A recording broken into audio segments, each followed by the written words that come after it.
Hey guys, tonight we drift into something you probably worry about more than you need to, forgetting. You're here, stretched out in the dark, maybe staring at the ceiling or watching shadows slide slowly across the wall as your eyes grow heavy. The room feels quiet in that specific way it only does at night, when even your thoughts start speaking in whispers. And somewhere in that quiet, there's a small, nagging concern you've probably had before. Why do I forget so much? Names, moments, conversations, entire days that seem to dissolve as if they were never there at all. You probably won't survive this if you expect your brain to work like a perfect hard drive, because it doesn't and never did. So, before you get comfortable, take a moment to like the video and subscribe, but only if you genuinely enjoy what I do here. And if you're awake enough, drop a comment with your location and local time, just to mark this moment before it gently fades. Now, dim the lights, maybe turn on a fan for that soft background hum, and let's ease into tonight's journey together. You lie there breathing slowly, and it becomes clear, almost immediately, that forgetting isn't something that only happens later.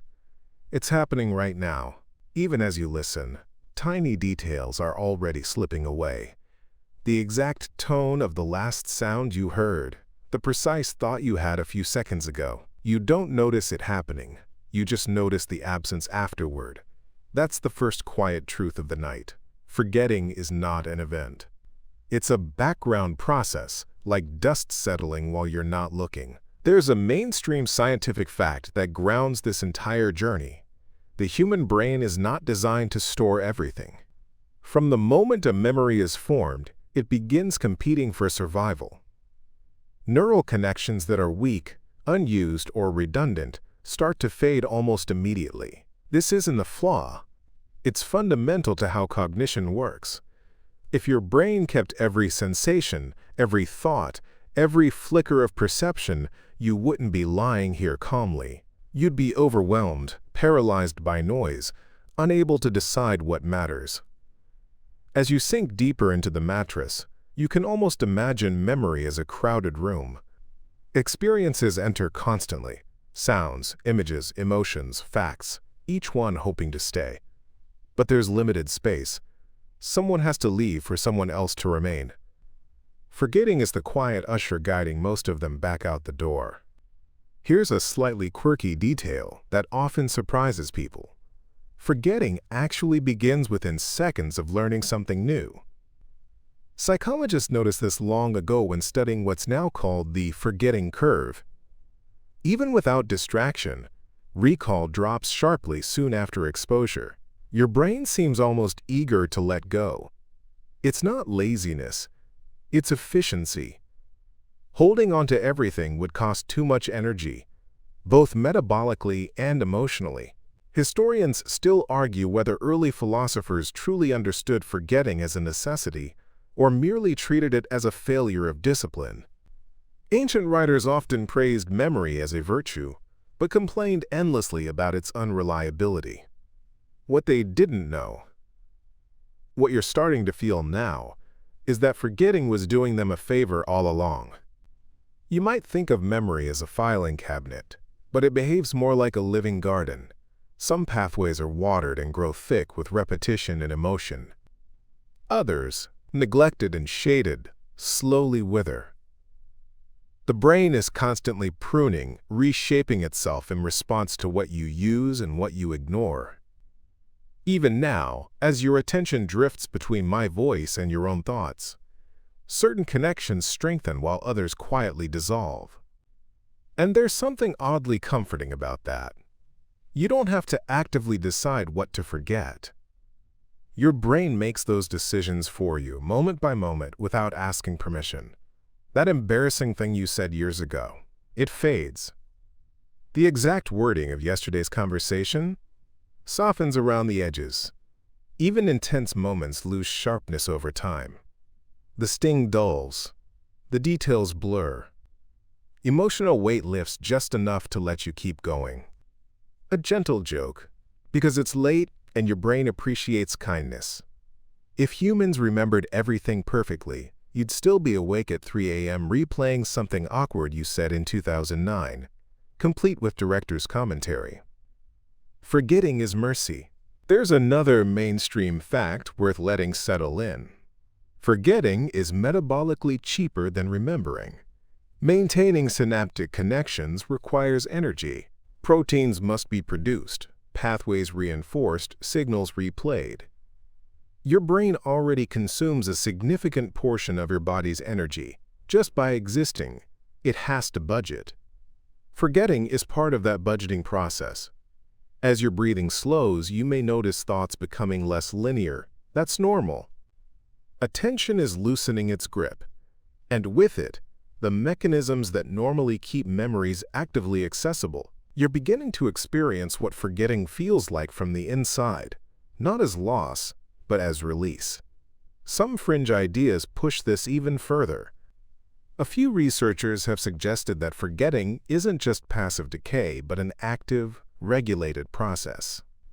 Certain neural systems appear to be involved specifically in weakening memories, not strengthening them. The brain doesn't merely fail to remember, it chooses not to. That idea unsettles some people. It suggests that forgetting is intentional, even strategic. Historians still argue whether forgetting should be described as erasure or transformation. Do memories vanish, or do they simply become inaccessible, buried beneath layers of newer experience? The debate continues, but for you, lying here in the dark, the distinction doesn't matter much. What matters is the feeling, a gentle thinning, a softening, a sense that not everything needs to be carried forward. You've probably noticed that some things fade faster than others. Grocery lists vanish almost instantly. Faces blur. Names slip away at the worst possible moment. Meanwhile, emotionally charged memories linger, sometimes longer than you'd like. That imbalance isn't accidental. It's part of how forgetting prioritizes survival and meaning over completeness. As the night deepens, your mind starts to wander more freely.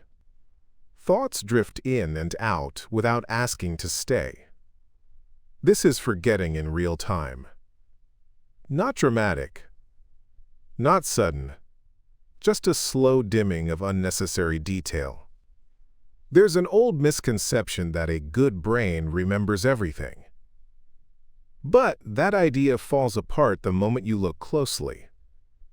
Perfect memory would mean perfect distraction. Every sound would pull you away. Every old thought would interrupt the present. Decision-making would grind to a halt. Forgetting clears space. It creates silence. It allows focus. Another light joke before you drift further. Your brain forgets things the way your phone closes background apps to save battery. It's not broken. It's managing resources. And here's something subtle but important. Forgetting allows identity to remain flexible. If every version of yourself stayed equally vivid, change would be nearly impossible. You'd be trapped by past reactions, past beliefs, past mistakes. Forgetting lets you update who you are. It gives you room to grow without being constantly tethered to outdated versions of yourself. Historians still argue whether societies that emphasized oral tradition understood forgetting differently from literate cultures. When memory was shared collectively, forgetting may have been less frightening. Stories evolved, details shifted, what mattered survived, what didn't quietly disappeared. You can feel that same process happening now.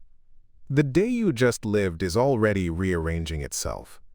Some moments are highlighted, others are fading into the background. By morning, much of it will be gone. Not lost, but released. As you lie there, letting your muscles soften, you begin to sense the central theme of tonight's journey. Forgetting is not the opposite of memory. It's its partner. One cannot exist without the other. Memory gives shape to experience. Forgetting gives it boundaries. You don't have to fight this process. You never have. Every night, your brain has been doing this for you. Sorting, pruning, discarding, so that you can wake up lighter than you went to bed. Even the fact that you rarely remember falling asleep is part of that same design, a gentle cutoff point where awareness is no longer needed. And as the quiet deepens, you begin to welcome the vanishing act, not as loss, but as preparation. This is where the night truly starts doing its work. You remain exactly where you are, but something subtle has shifted. The room hasn't changed, your position hasn't changed, yet your relationship to your own thoughts feels looser, less demanding. Ideas come and go without asking permission. This is the state where forgetting starts to feel less like a problem and more like a background feature you can finally notice.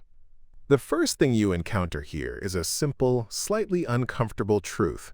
Your brain physically cannot keep everything. Not metaphorically, literally. There are limits, biological, chemical, electrical, that make total recall impossible, even if you wanted it, even if you tried. A mainstream fact sits quietly at the center of this realization. Your brain contains roughly 86 billion neurons, each forming thousands of connections. That sounds infinite, but it isn't. Every memory requires a pattern of activity, a configuration of connections that must be maintained over time. Maintaining those patterns costs energy, space, stability. If every experience were preserved with equal strength, the system would collapse under its own weight. You can think of it like this. Memory is not storage in the digital sense. It's not a warehouse. It's a living structure. And living structures must prune to survive. As you lie there listening, your attention drifts briefly, maybe to a sound outside, maybe to a sensation in your body. When your focus returns, something has already been lost. You don't remember the exact thought you had moments ago. That's not because your brain failed. It's because your brain refused to prioritize it. Here's a slightly quirky detail that doesn't get enough attention. Forgetting happens faster when your brain decides information is redundant. If something fits neatly into an existing pattern, it's less likely to be stored as a distinct memory. That's why routine days blur together. You didn't forget them because they were unimportant. You forgot them because they were predictable. Historians still argue whether early scholars underestimated the importance of forgetting because they idealized memory as virtue. Ancient rhetoric schools trained students to memorize epic speeches, entire texts, long genealogies. But those same cultures relied heavily on repetition, ritual, and external reminders, suggesting they knew intuitively that memory alone was unreliable. You feel this unreliability in small, familiar ways. You walk into a room and forget why. You recognize a face but not a name. You recall the emotion of a conversation but not the words. These aren't glitches. They are symptoms of a system that is optimizing, not failing. Your brain is constantly asking a question you never hear. Will this matter again? If the answer is unclear, the memory weakens. Another mainstream fact gently enters the room. Working memory, the kind you use to hold information briefly, is extremely limited. Most people can juggle only a handful of items at once. That bottleneck exists for a reason. It forces prioritization. It prevents overload. It ensures that only what's actively relevant gets immediate attention. Now here comes a small joke, because your brain appreciates it. If humans had unlimited working memory, grocery shopping would feel like running a database query instead of wandering the aisle, wondering why you came here in the first place. As your breathing deepens, you begin to sense that forgetting isn't just about loss, it's about speed. A brain that forgets can move faster. It can generalize. It can make decisions without consulting an internal archive of every similar event that ever happened. There's a fringe idea some neuroscientists play with, that forgetting is what allows intelligence to scale. By compressing experience into general rules instead of specific details, the brain becomes more adaptable. You don't remember every time you touched something hot. You remember hot equals danger. The details vanish. The lesson remains. Historians still argue whether this abstraction process was recognized by early philosophers or simply experienced without explanation. Aristotle spoke of habit and essence, not synapses and pruning, but the intuition was there. Details fade. Patterns endure. You notice this happening now as thoughts simplify. Instead of complete sentences, you get impressions. Instead of narratives, feelings. Your brain is doing what it does best at night, compressing. Another important fact settles in. Memory formation is competitive. New experiences can overwrite or weaken old ones. This is called interference. It's why learning something similar to what you already know can make recall fuzzier, not clearer. The system sacrifices precision for flexibility. You might feel a flicker of concern here. What if important things disappear? But your brain has already accounted for that. Emotion acts as a kind of priority tag. Experiences tied to strong feelings, fear, joy, shame, love, are more likely to stick. Not forever, just longer.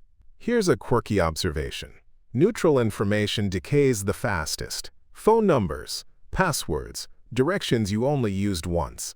Your brain lets them go almost immediately if they're not reinforced. It's ruthless, but efficient. Historians still argue whether cultural reliance on writing changed how humans experienced forgetting. Once memory could be outsourced to paper, the pressure to retain details internally lessened. But forgetting existed long before writing. Civilization didn't invent it. It adapted to it. As you sink deeper into the night, the edges of your thoughts soften. This is not emptiness, it's selectivity. Your brain is narrowing the field, reducing noise, choosing silence over clutter. Another gentle joke drifts by. If your brain remembered every dream you've ever had, you'd never trust reality again. There's a deeper comfort in realizing this. Forgetting is what allows forgiveness of others and of yourself. Emotional memories lose sharpness over time. The intensity fades. The narrative loosens.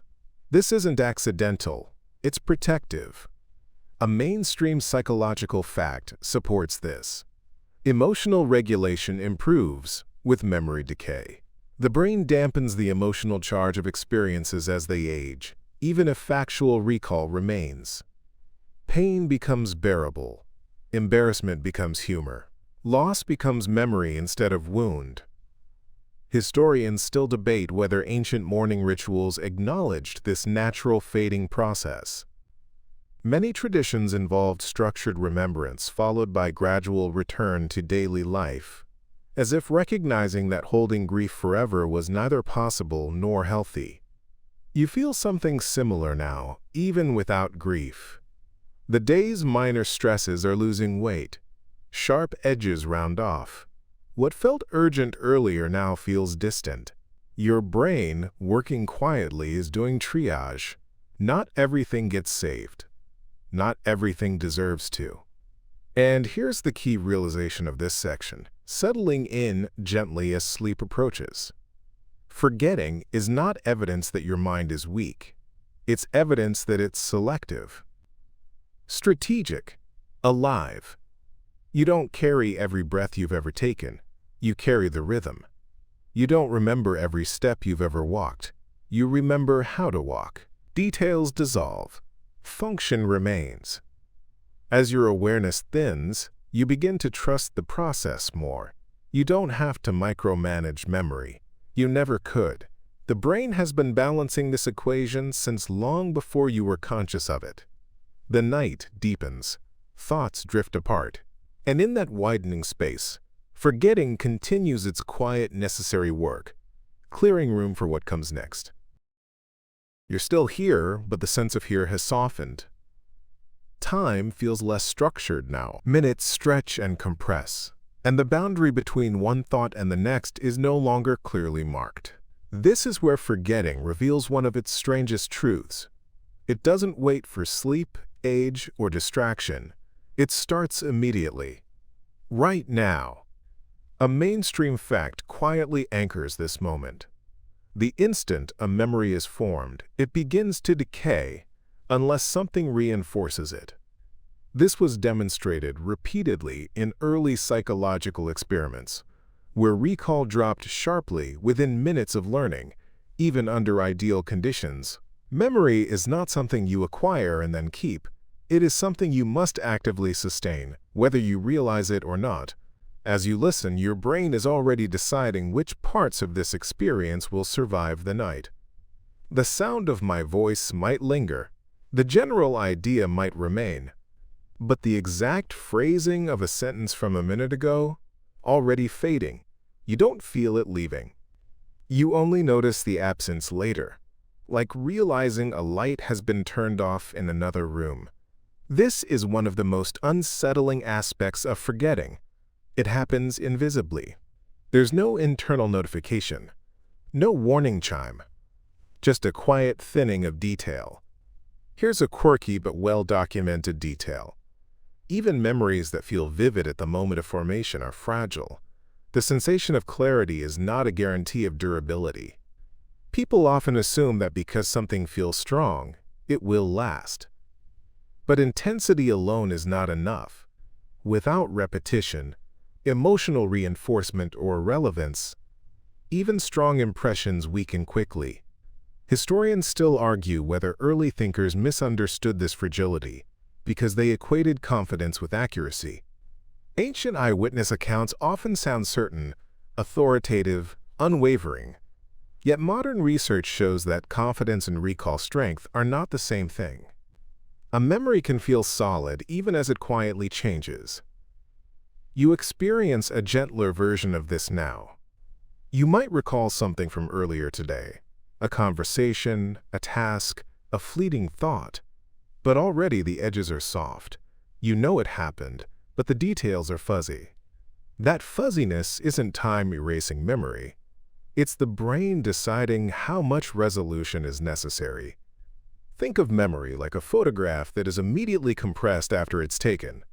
Resolution drops. File size shrinks. What remains is a usable image, not a perfect replica. Another mainstream fact slides into place here. The brain constantly rewrites memories when they are recalled. Every act of remembering is also an act of editing. When you bring a memory back into awareness, it becomes temporarily unstable before being stored again. This means forgetting isn't always about loss. It's about transformation. A small joke. Because your brain likes reassurance, your memories aren't disappearing so much as being quietly updated without your permission. There's a fringe idea that takes this even further. Some researchers propose that forgetting isn't just decay or interference, but a deliberate mechanism that prevents outdated information from corrupting current decision-making. In this view, forgetting is a form of cognitive hygiene. Old assumptions fade so new interpretations can take their place. Historians still argue whether this aligns with philosophical ideas about impermanence found in ancient traditions. Long before neurons were mapped, thinkers observed that clinging too tightly to past impressions distorted perception. They didn't have the language of synapses, but they recognized the effect. You feel that effect now as thoughts drift. An idea forms, then dissolves before it fully settles. Another replaces it. There's no urgency to hold on. And that's important. Urgency itself strengthens memory. Relaxation allows things to pass through without sticking. This is why stress and anxiety distort memory so dramatically. When the brain is on high alert, it tags experiences as important, even if they aren't. Later, those memories linger unnecessarily, replaying themselves long after they've stopped being useful. Forgetting, when it's allowed to happen naturally, prevents that kind of clutter. A mainstream neurological fact supports this. Stress hormones like cortisol influence memory encoding. Elevated levels can either strengthen or impair memory, depending on timing and context. In other words, your emotional state during an experience helps decide whether it sticks around. You're calm now. That calm is permission to forget. Here's another curious observation. Novelty alone is not enough to preserve memory. New experiences fade just as quickly as familiar ones unless they connect to existing frameworks or emotional meaning. Your brain isn't impressed by newness. It's impressed by relevance. Historians still debate whether modern humans overestimate the value of constant novelty. Ancient lives were repetitive by necessity, yet memory systems evolved perfectly well under those conditions. Forgetting routine details allowed focus on what changed, what mattered. As your breathing deepens, you may notice your mind looping less. Repetition is one way memories survive, but tonight, repetition feels unnecessary. Your brain senses no threat, no demand, so it loosens its grip. Another gentle joke floats by. Your brain forgets faster when it feels safe. Congratulations, you're in a forgetting-friendly environment. There's something almost counterintuitive here. Many people try to remember by force, replaying details, mentally rehearsing events, worrying about forgetting. But effort can backfire. Attention held too tightly becomes brittle. Letting go often results in better long-term retention of what truly matters. A mainstream fact explains why. Sleep-dependent consolidation favors memories that were encoded effortlessly and meaningfully. Forced memorization without context tends to decay faster. The brain prefers coherence over strain. You're beginning to feel this preference now. Thoughts that align with a larger theme, rest, safety, continuity, linger gently. Isolated details drift away. This is forgetting as filtering, not erasure. Historians still argue whether memory was ever meant to be personal property.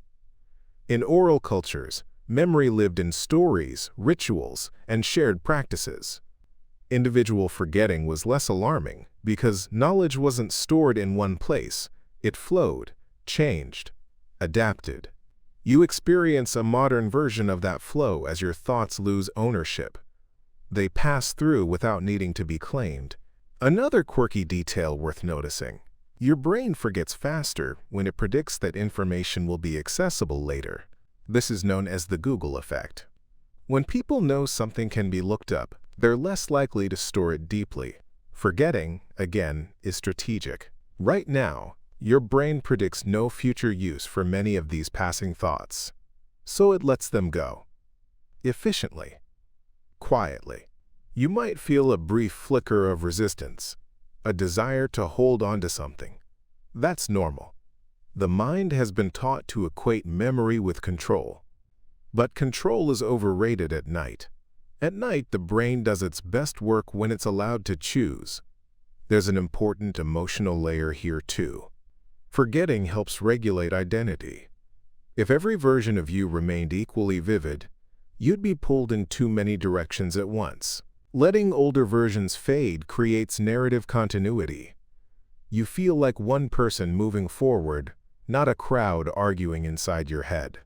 Historians still debate whether this continuity is an illusion or a construction. But illusion or not, it's useful. Forgetting stitches the self together.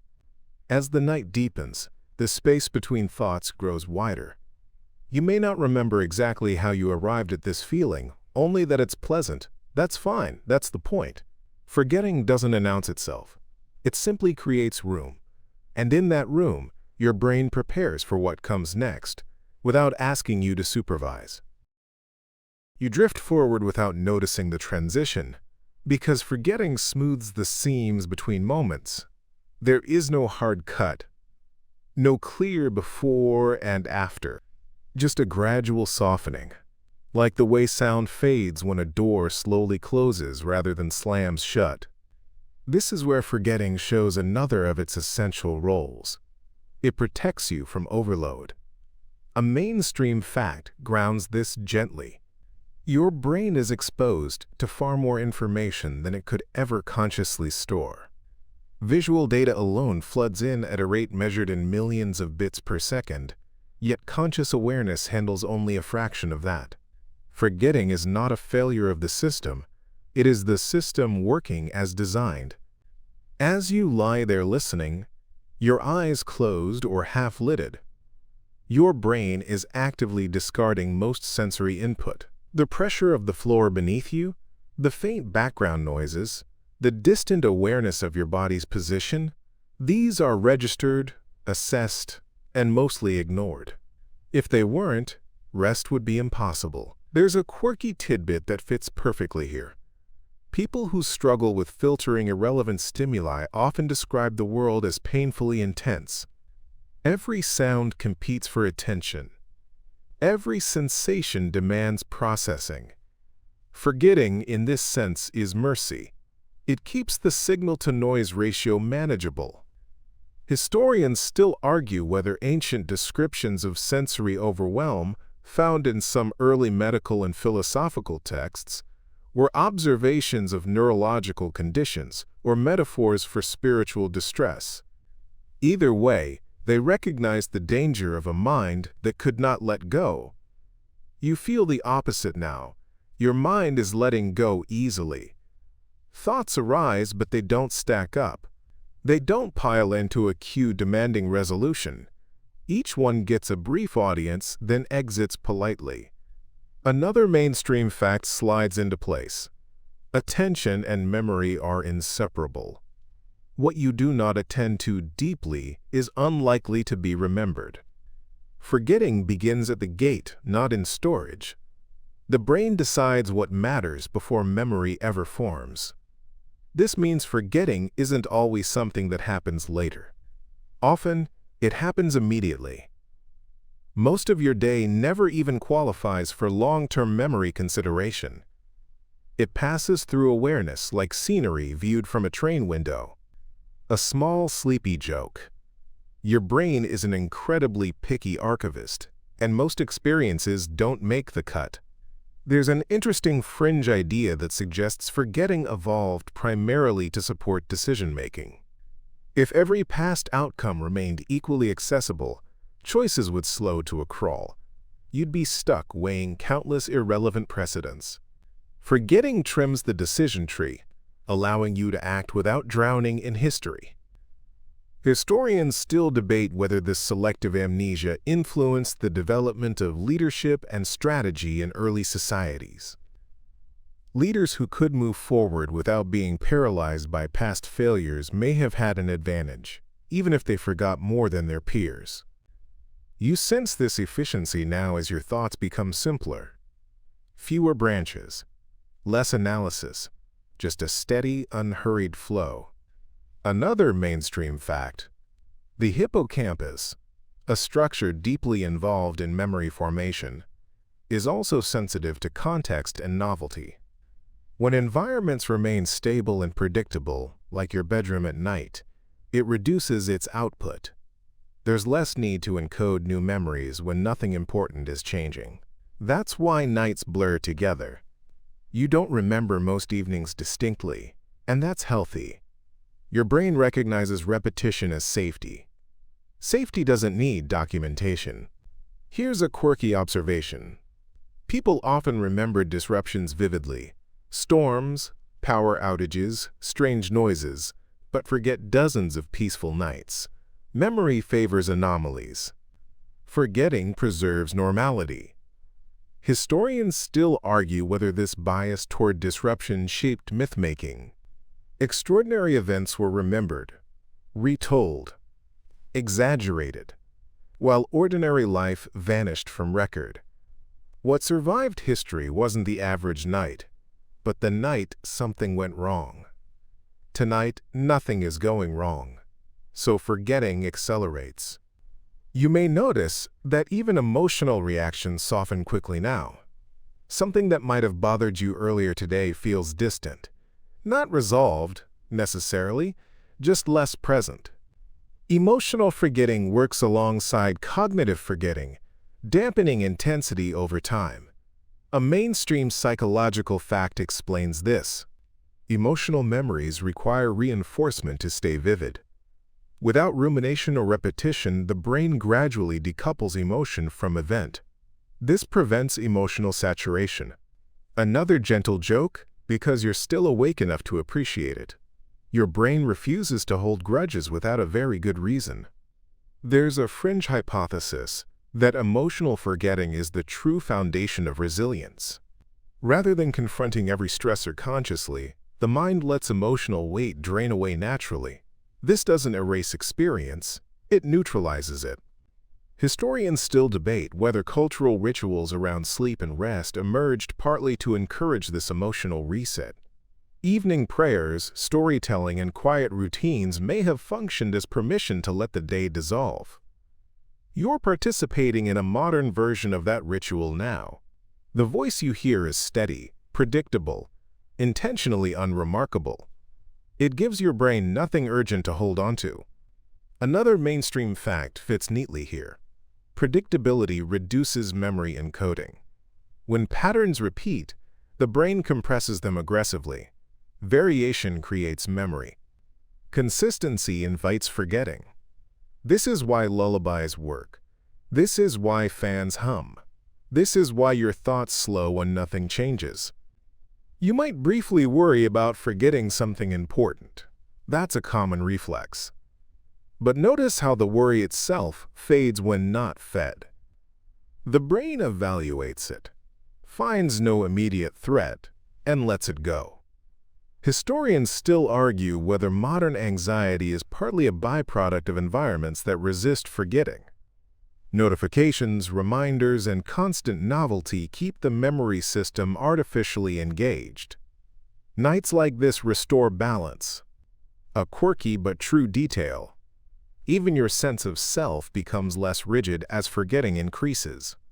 The boundaries between roles, worker, friend, planner, blur. You're not doing anything right now, you're just here. That state has a neurological correlate. Reduced activity in networks associated with self-referential thought accompanies relaxation and early sleep stages. Forgetting contributes by loosening identity-specific memories. Another small joke floats by. Your brain clocks out before you do. As the section of night deepens, you no longer track how long you've been listening. Temporal markers dissolve. This is another gift of forgetting. Time perception collapses when memory formation slows. A mainstream fact supports this. Memory density influences perceived duration. Periods with few memorable events feel shorter in retrospect.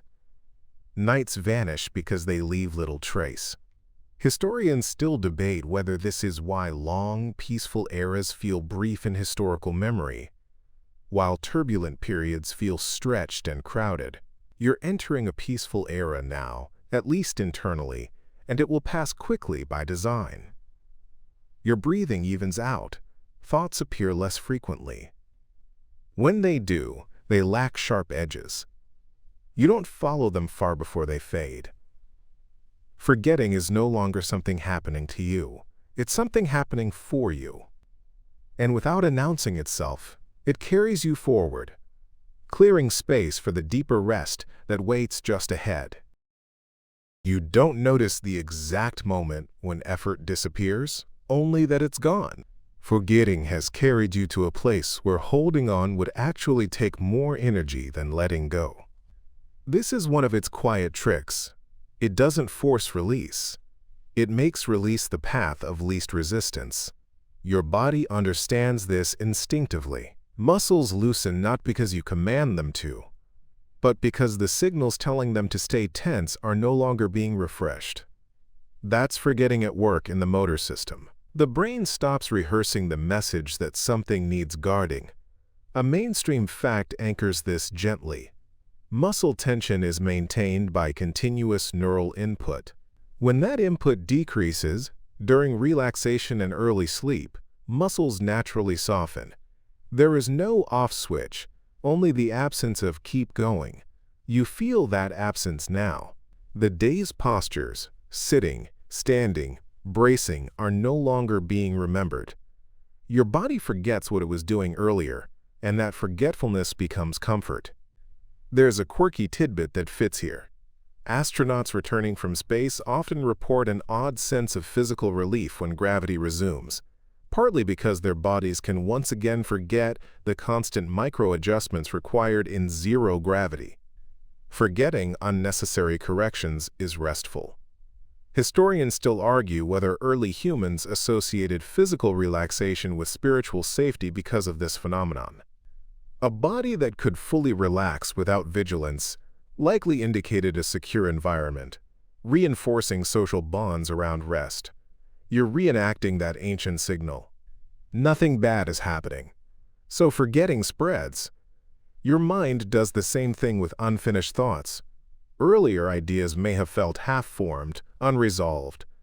Now they don't bother you as much. That's not because they're solved, but because the brain has deprioritized them. Another mainstream psychological fact slides in. Working memory is fragile and temporary. Without active rehearsal, its contents fade within seconds. Forgetting is the default state, not the exception. You can test this without trying. Think of something from earlier today. Notice how vague it feels. The edges are soft. Details are missing. That's not decay. It's triage. A light joke drifts by. Your brain is Marie Kondoing your thoughts, and most of them do not spark enough joy to keep. There's a fringe theory that suggests forgetting is what allows creativity to function at all. By weakening rigid associations, the brain creates space for novel connections. Forgetting loosens the glue of certainty. Historians still debate whether periods of cultural innovation followed collective forgetting, after plagues, collapses, or migrations erased established norms. When old frameworks faded, new ones emerged. On a personal scale, you feel a version of that openness now. You're not planning. You're not evaluating, you're simply experiencing. Another mainstream fact. During the transition into sleep, the brain shifts from externally driven processing to internally generated activity. Sensory input loses priority. Memory input follows. This is why outside sounds feel distant unless they're sudden or meaningful. The brain has decided they're unlikely to matter. A quirky observation. Parents often sleep through familiar household noises but wake instantly to a child's cry. Forgetting is selective, not absolute. The brain forgets what it has learned is safe to ignore. Historians still argue whether this selective forgetting shaped early communal living arrangements, allowing groups to rest while remaining responsive to genuine threats. Tonight, you are allowed to ignore almost everything. As forgetting deepens, language itself becomes less dominant. Words lose their grip. You may still hear them, but they don't demand interpretation. Meaning thins out. A mainstream neuroscience fact explains this. Language processing relies on networks that become less synchronized as sleep approaches. Comprehension yields to rhythm and tone. That's why the sound of a voice can soothe you even when you stop tracking what it's saying. Another gentle joke. Your brain has switched from podcast mode to ambient noise mode. There's a fringe idea that ancient chants and repetitive storytelling exploited this exact mechanism, language designed not to inform, but to disengage analysis and encourage forgetting. Historians still debate whether such practices were consciously designed or stumbled upon through trial and error. Either way, they worked. Your own thoughts now behave similarly. They may form sentences, but they don't go anywhere. They circle briefly, then dissolve. You might notice a strange sensation, a slight detachment from time. Seconds stretch or shrink unpredictably. This is forgetting applied to sequence. Another mainstream fact. The brain's internal clock relies partly on memory encoding. When fewer events are recorded, time perception destabilizes. This is why boredom feels slow in the moment but fast in retrospect, and why sleep feels like a jump cut. Historians still argue whether human concepts of time evolved more from memory than from astronomical observation. What you remember defines how long something feels. Right now, you're remembering less.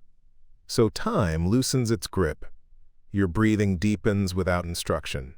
Each exhale lasts a little longer. The brain forgets the urgency of inhaling quickly. A quirky but real detail. Slower breathing increases carbon dioxide slightly, which in turn signals safety to the nervous system. Forgetting the need for rapid respiration reinforces calm. Historians still debate whether controlled breathing practices emerged as deliberate techniques or intuitive responses to restfulness. You're not practicing anything. You're forgetting into it. Another mainstream fact settles in. The prefrontal cortex, responsible for planning and self-monitoring, reduces activity as sleep approaches. Forgetting future-oriented concerns is part of that shutdown. This is why worries feel less compelling at night. The machinery that sustains them is offline. A small joke slips through. Your inner manager has gone home for the evening. There's a fringe hypothesis that modern insomnia stems partly from environments that keep the prefrontal cortex engaged. Screens, light, stimulation, interfering with natural forgetting. Tonight, those pressures are absent, or at least quieter. You may feel moments where your awareness flickers. Tiny gaps where nothing is registered. That's not failure. That's success. Micro-forgetting episodes are precursors to sleep. Consciousness doesn't disappear all at once. It stutters, pauses, resumes, then pauses longer. Historians still argue whether ancient cultures recognized these liminal states as sacred or dangerous. Some mythologies place visions there, others warn against them. You don't need to interpret them. You can pass through unnoticed. Your sense of narrative weakens. There's no story to follow, no progress to track. Forgetting dissolves the need for continuity. Another mainstream fact: narrative memory depends on sequencing and causality. As those cognitive functions fade, experience becomes momentary. That's why dreams feel fragmented later. The structure required to store them isn't fully online. A quirky note: people who meditate regularly often describe this same loss of narrative as peaceful rather than disorienting. Forgetting becomes voluntary there.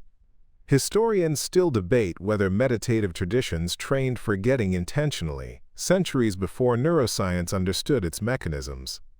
You're benefiting from it now, without effort or philosophy. The world narrows. Not claustrophobically, but gently. Fewer inputs, fewer references, less comparison. Forgetting doesn't erase you, it simplifies you. And as that simplification deepens, you drift closer to the threshold where memory stops asking permission before it lets go. You notice that even as most thoughts thin out, a few images still glow faintly, like embers refusing to go dark. A laugh from earlier, a sharp comment, a small moment of pride or irritation. These aren't random survivors. They are tagged. Emotion is the highlighter pen your brain uses when it decides something matters. You don't choose this consciously.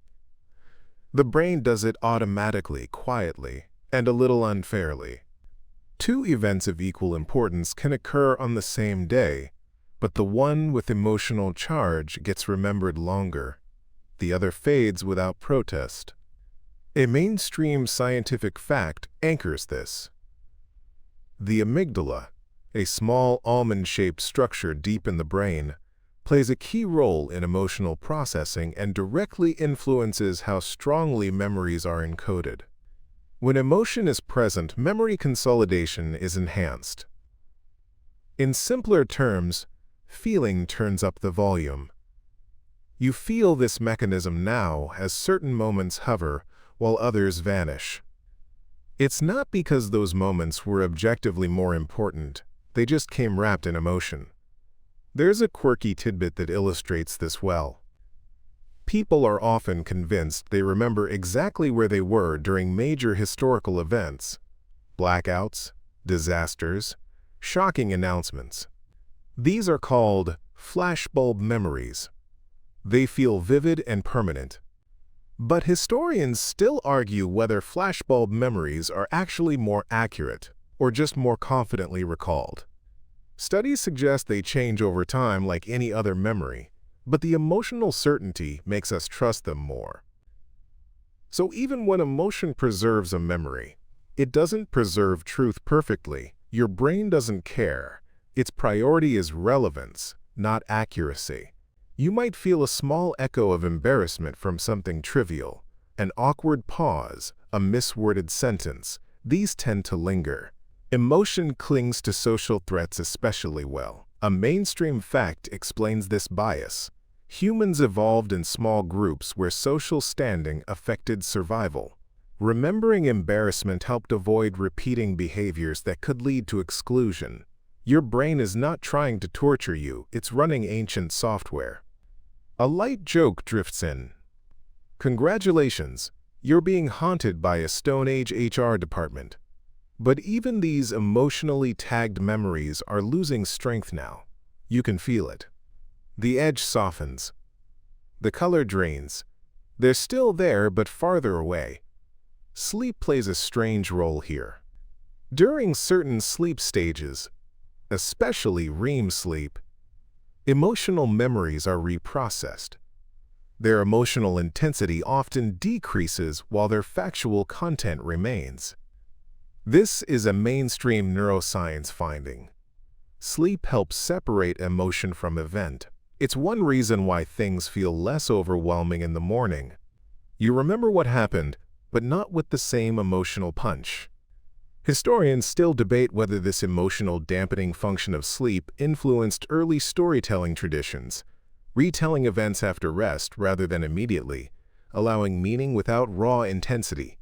You are in the middle of that dampening process now. There's a fringe theory that dreams are not random at all, but emotional simulations, safe spaces where the brain rehearses feelings without real-world consequences.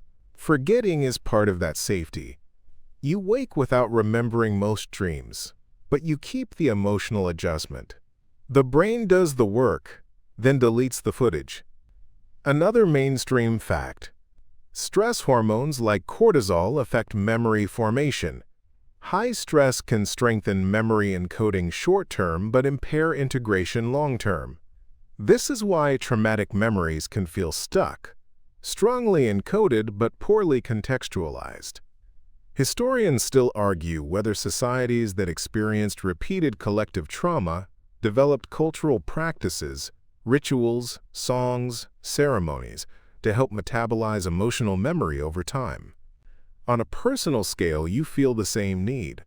Your brain doesn't want to carry raw emotion into sleep, it wants to file it down. You may notice that emotionally neutral thoughts are almost completely gone now. Grocery lists, emails, minor logistics. These had no emotional tag, so they dissolved quickly. A quirky observation.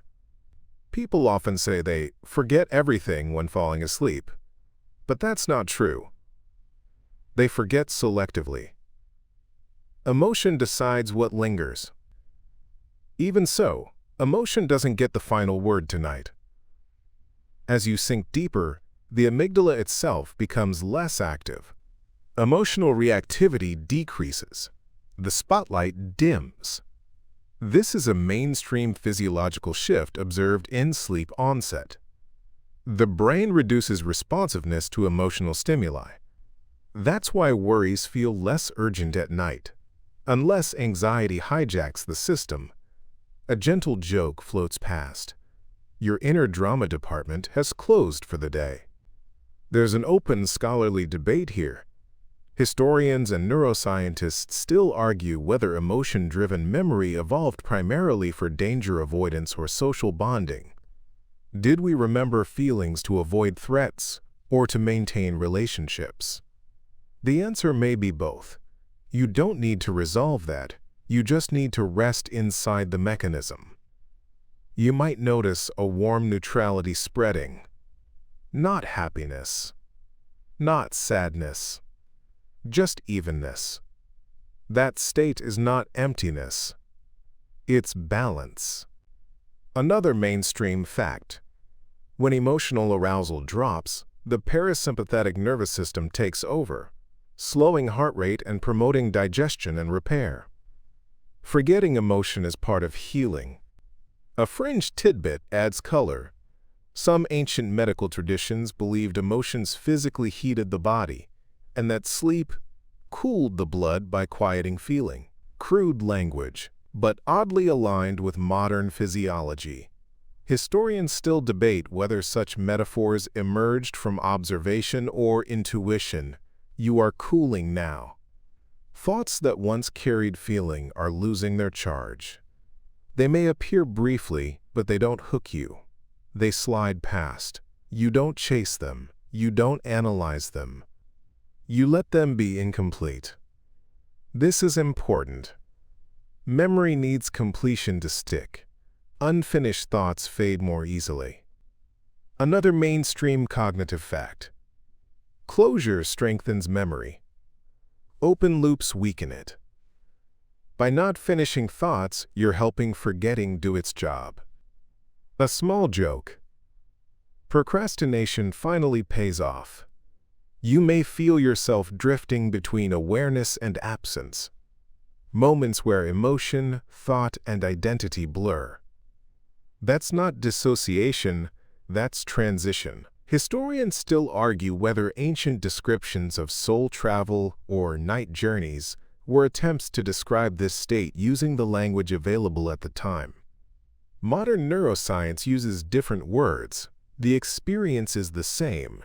Emotion is no longer highlighting anything. The page is blanking. Your breathing is steady. Your face is relaxed. Your jaw is loose. The last emotional signals flicker, then dim. You are not losing yourself. You are being unburdened. Forgetting is not erasure. It's mercy. And as emotional memory steps back, something quieter moves forward. Patterns, associations, structures, without feeling attached. That's where the brain goes next. As the emotional glow fades, what remains is quieter and older. So old it doesn't feel like thought at all. It feels like instinct. You sense that forgetting is not a flaw, but a design choice. One refined long before language, long before history, long before anyone worried about remembering where they left their keys. You are carrying an evolutionary inheritance tonight. Useful forgetting is not a poetic idea. It is a biological necessity. If your ancestors had remembered everything, every sound in the grass, every shadow, every failed hunt, they would have frozen under the weight of it. Survival required selectivity. A mainstream historical scientific fact anchors this. The human brain consumes a disproportionate amount of energy, roughly 20% of the body's total, despite making up only about 2% of body mass. Memory storage and retrieval are metabolically expensive. Forgetting saves fuel. In evolutionary terms, forgetting is efficiency. You feel this efficiency now as your thoughts thin into simpler forms. The brain is not hoarding information, it is curating. Early humans needed to remember what mattered tomorrow, not everything that happened yesterday. Which berries made you sick? Which river flooded in spring? Which face belonged to an ally? Which to a threat? Everything else was noise. There's a quirky tidbit that illustrates this beautifully. Studies of hunter-gatherer societies show extraordinary memory for spatial navigation and ecological patterns, but relatively low emphasis on autobiographical detail. The environment mattered more than the self. Historians still argue whether this reflects cultural training or neurological prioritization shaped by survival demands. Either way, the pattern is clear. Memory evolved to guide action, not to preserve experience for its own sake. You are a modern mind running ancient hardware. Your brain still asks the same questions it always has. Is this useful? Is this dangerous? Is this worth keeping? Most of your day does not pass that test. A light joke drifts through. Your brain is a minimalist, not a scrapbooker. Forgetting also prevents overgeneralization. If every negative outcome permanently shaped behavior, learning would stall. One bad experience would paralyze future attempts. A mainstream fact supports this. Extinction learning, the process by which learned fears fade when no longer reinforced, depends on forgetting or weakening previous associations. Without it, anxiety would dominate behavior. Forgetting enables flexibility. You can feel this as your mind stops replaying. The loop breaks not through effort, but through biological permission. There's an open scholarly debate here. Historians and cognitive scientists still argue whether forgetting evolved primarily as a passive decay process or as an active mechanism selected for adaptability. Did memory fade because it had to, or because it was advantageous? Evidence increasingly favors the latter. Some neurons appear to actively suppress competing memories to allow faster decision-making. Forgetting, in this view, is not loss. It is inhibition. A fringe idea once proposed that forgetting was a sign of weakness in early humans compared to mythical beings with perfect recall. Modern science has flipped that idea entirely. Perfect memory is now seen as a liability. You might recall rare individuals with hyperthymesia, the ability to remember nearly every day of their lives. Many describe it as exhausting, intrusive, and emotionally overwhelming. Evolution did not select for that. You feel relief in knowing this. Your forgetfulness is not a personal failure. It is ancestral wisdom. Another mainstream fact: procedural memory. Skills like walking, throwing, or speaking relies less on conscious recall and more on repetition. These memories are durable because they are useful across contexts. Facts fade. Skills stay. That's evolutionary triage. You don't remember learning to walk, but your body remembers how. You don't remember every meal, but you know how to eat. Forgetting frees cognitive space for action. A gentle joke surfaces. Your brain deleted the tutorial to save storage. As you rest, your brain revisits patterns without replaying details. This is abstraction at work, extracting rules while discarding instances. Historians still argue whether early myth-making was an extension of this process, compressing generations of lived experience into symbolic stories that carried survival lessons without overwhelming detail. Fire burns, water drowns, night hides danger. The specifics were forgotten. The pattern remained. You are doing the same thing now on a personal scale. Sleep accelerates this abstraction. Neural replay during rest does not preserve every memory equally. It emphasizes structure over narrative. A mainstream neuroscience fact confirms this. During sleep, the hippocampus replays experiences at accelerated speeds, allowing the cortex to integrate general themes rather than exact sequences. You don't relive the day as a movie. You distill it into meaning. That's why falling asleep feels like slipping out of time. The order of events no longer matters. A quirky observation: animals that sleep more often show greater behavioral flexibility. Historians of science still debate whether sleep duration co-evolved with cognitive complexity or vice versa. Either way, forgetting rides alongside sleep in evolutionary history. You feel older than yourself now, not aged, but ancient, as if you are participating in a ritual older than civilization. The forgetting that happens here is not dramatic. There is no sharp cut, just gradual release. Another mainstream fact: synaptic downscaling occurs during sleep, reducing the strength of less used neural connections to maintain balance and prevent saturation. In plain language, your brain trims excess growth so important connections stand out. This is pruning, not destruction.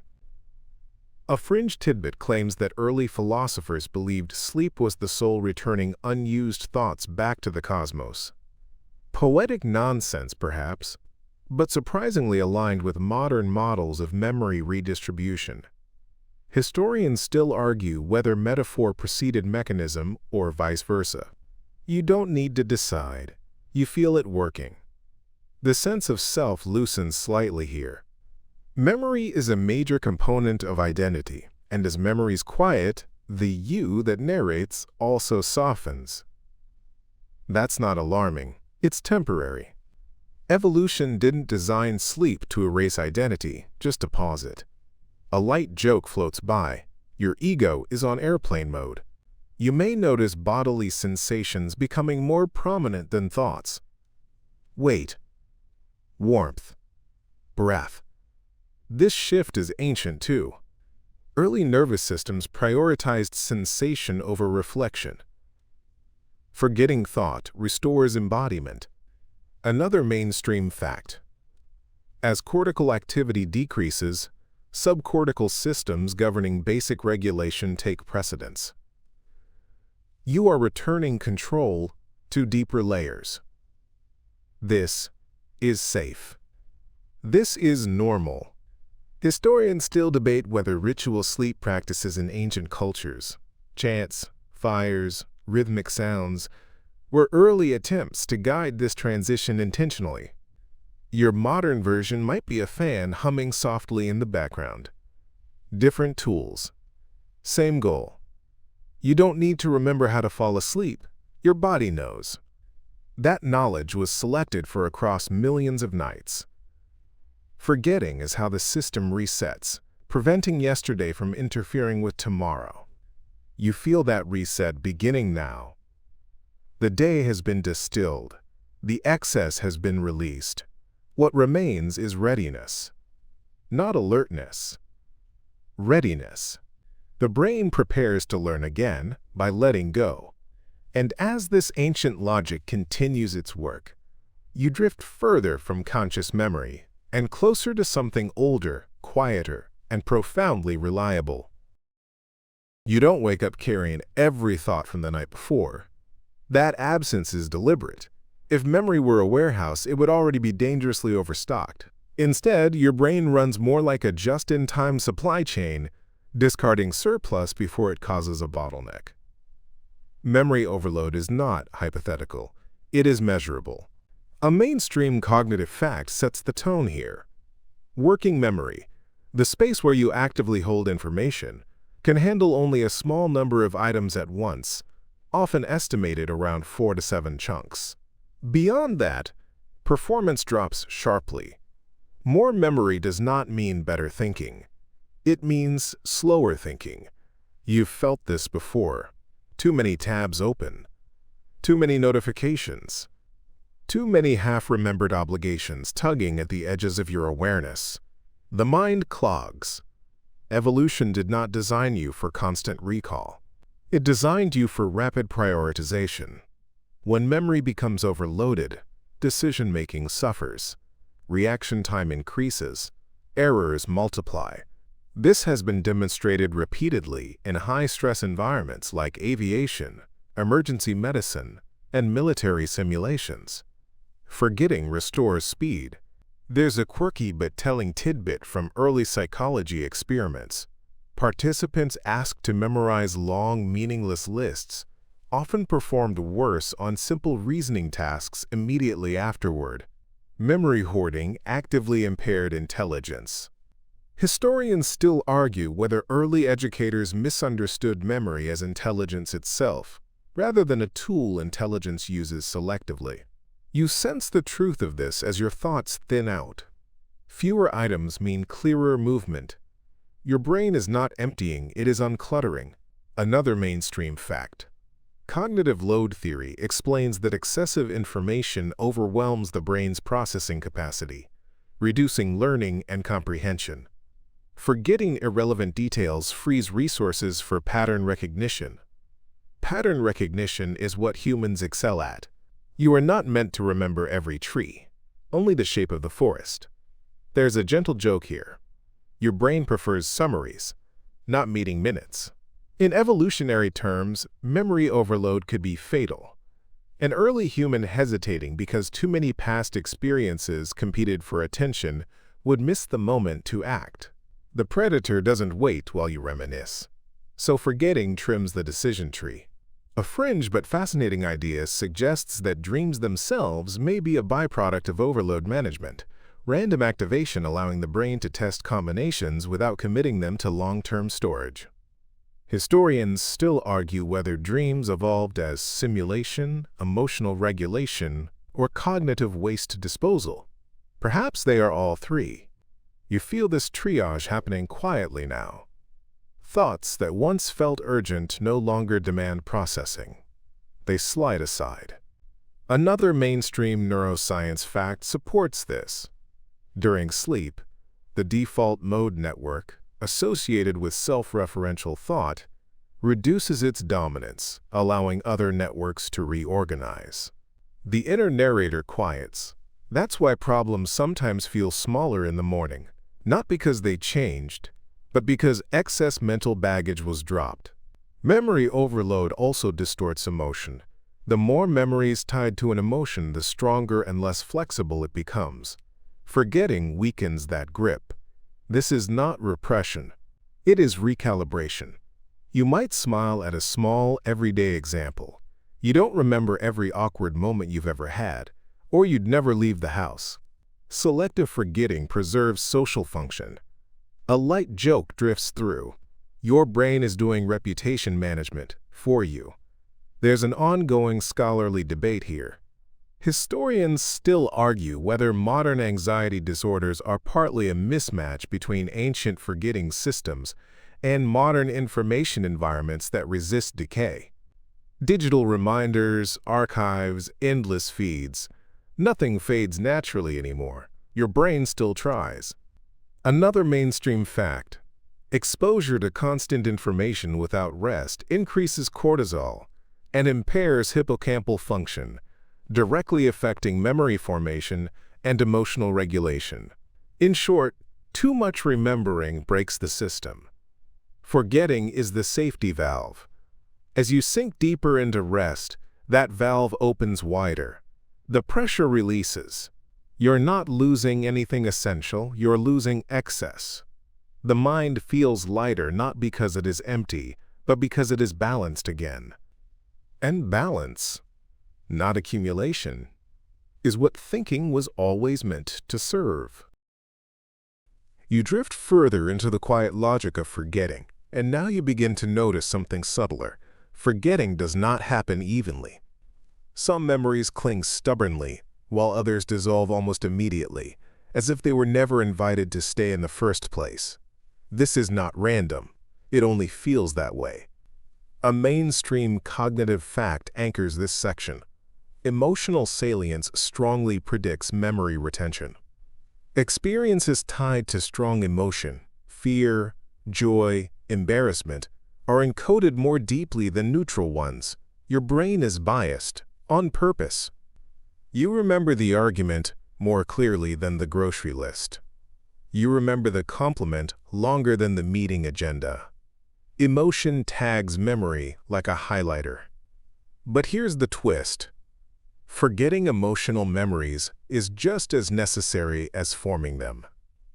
If every emotional experience stayed vivid forever, you would be trapped in a looping replay of your past reactions. Growth would stall. Healing would be impossible.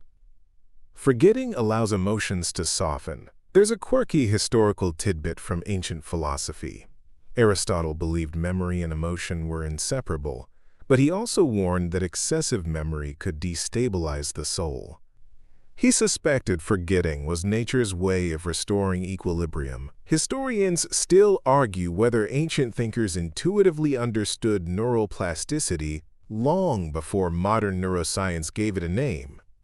You feel this equilibrium shift as memories lose their sharp edges. The feeling remains, but the details blur. This is not failure. It is refinement. Another mainstream fact explains why. Over time, memories undergo reconsolidation. Each time you recall a memory, it is slightly altered before being stored again. Details fade. Emotions are reweighted. Memory is not playback. It is remix. That's why the past feels different each time you revisit it. Not because you are unreliable, but because your brain is adaptive. A light joke floats through here. Your brain is less like a hard drive and more like a Wikipedia editor, constantly revising, occasionally vandalizing, rarely citing sources. Sleep plays a crucial role in this emotional pruning. During REM sleep, emotional memories are reprocessed with reduced stress hormone activity. The memory remains, but the emotional charge weakens. You wake up remembering what happened, but no longer feeling crushed by it. This is why sleeping on it works. There's a fringe hypothesis suggesting that REM sleep evolved primarily to decouple memory from emotion, preventing trauma from overwhelming cognition. It's still debated, but compelling. Historians still argue whether REM sleep's primary function is emotional regulation or creative integration, or whether those are simply two sides of the same coin. You sense both happening now. Old emotions loosen their grip. New associations form quietly. Selective forgetting also protects identity. If every version of yourself remained equally vivid, you would fracture under contradiction. Forgetting allows continuity. You don't remember every belief you ever held. You remember the ones that survived revision. That's how identity stays coherent. A mainstream psychological fact reinforces this. Autobiographical memory is shaped to maintain a stable sense of self, often filtering out experiences that conflict too strongly with current identity. Your brain edits your life story for narrative flow. Another gentle joke: you are the protagonist, and the editor is ruthless. As you rest, you may notice certain memories surfacing briefly, then slipping away before you can grasp them. This is normal. It's the brain testing relevance. Is this worth keeping? Does this still serve? Most don't pass the test. And that's a kindness. Forgetting emotional noise allows attention to return to the present. It prevents yesterday from drowning today. There's an ongoing scholarly debate here. Historians still argue whether emotional forgetting is an active process driven by inhibitory control, or a passive decay resulting from reduced reinforcement. Either way, the outcome is the same. Emotional space. You breathe more easily in that space. Thoughts slow. The internal volume knob turns down. You are not becoming numb. You are becoming resilient. And resilience, like rest, depends on what you no longer carry. You move deeper now, past the emotional sorting rooms, into a quieter corridor where forgetting becomes less about feeling and more about efficiency. Here the brain stops asking, "How did this feel?" and starts asking something far more practical. Do we need this at all? This is where forgetting becomes a matter of energy. A mainstream neuroscientific fact grounds you here. The brain consumes an enormous amount of metabolic energy, and memory maintenance is costly. Synapses must be reinforced, patterns rehearsed, networks stabilized. Keeping everything would be exhausting, literally, so the brain economizes. You don't experience this as budgeting. You experience it as absence. Names slip away. Details blur. Whole days compress into a vague sense of, yeah, that happened. But under the hood, this is optimization. During rest, and especially during deep sleep, the brain downscales synaptic strength across wide regions of the cortex. This process, often called synaptic homeostasis, prevents neural saturation and preserves learning capacity. In simpler terms, your brain clears cache. There's something oddly comforting about that. You're not losing information because you're careless. You're losing it because your system is staying functional. A quirky tidbit from early neuroscience history slips in here. In the early 20th century, some researchers believed sleep existed mainly to rest the mind, not the body. They had no idea how literal that rest would turn out to be at the synaptic level. Historians still argue whether synaptic downscaling is sleep's primary function or simply one of several equally important processes unfolding at night. Either way, you feel the result as mental lightness. You may notice that after a good night's sleep, problems seem simpler, not because they changed, but because irrelevant mental clutter was trimmed away. That's forgetting at work. There's a gentle joke here, drifting past. Your brain is like a minimalist who periodically looks around and says, "If this hasn't sparked joy since Tuesday, it's gone." This kind of forgetting is not about meaning or emotion. It's about probability. The brain tracks patterns of use. Frequently accessed memories are reinforced. Infrequently accessed ones weaken. Use it or lose it isn't a threat. It's a design principle. Another mainstream fact settles in. Memory traces weaken when they are not reactivated, a process known as decay. But decay isn't simply time passing. It's competition. New learning interferes with old information. Every new day nudges yesterday further back. There's a fringe idea some researchers have floated, that forgetting is not just a side effect of learning, but a necessary counterpart. Without forgetting, learning would grind to a halt under its own weight. Historians still argue whether forgetting evolved as an adaptive trait in its own right, or emerged incidentally as brains grew more complex. As you rest, the debate doesn't matter. The effect does. You feel thoughts arriving more slowly now. The mental crowd thins. There's room to breathe between ideas. This thinning also explains why skills, once mastered, can feel automatic while their learning process disappears from memory. You remember that you can ride a bike, not how you learned every wobble and correction. Procedural memory stays. Episodic clutter fades.